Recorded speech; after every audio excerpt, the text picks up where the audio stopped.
What has been the biggest challenge so far, as especially you are pulling all these different, like you said, subsects of data in, subsects of industries? What are the challenges that you've come up against? Many. Like any business. Like any business indeed, yeah. I think first of all, we scaled globally relatively quickly as well, and there are reasons for that. Our ICP is not necessarily defined by the sport they're playing, it's defined by their data strategy, if they're fan-centric, how much they care about direct to consumer relationships, and therefore we went globally quite quickly. Now this means integrating into different tool stacks, right?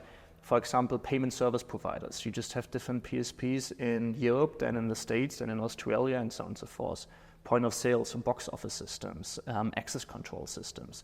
Now, this was a big challenge for our industry 10, 20 years ago, but it was a modern, open, API-first tech stack. It isn't anymore.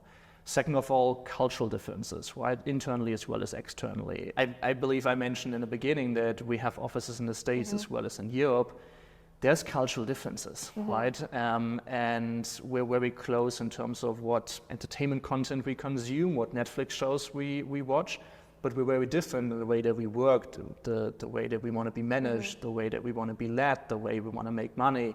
American dream over here and kind of a very risk-based attitude more in Europe, right? And you got to factor all of this in, and that was definitely a tough challenge to overcome. So from a product standpoint, I think scaling internationally was relatively easy for us. From a cultural standpoint, there was so many challenges that we had to overcome and so many things that we had to learn.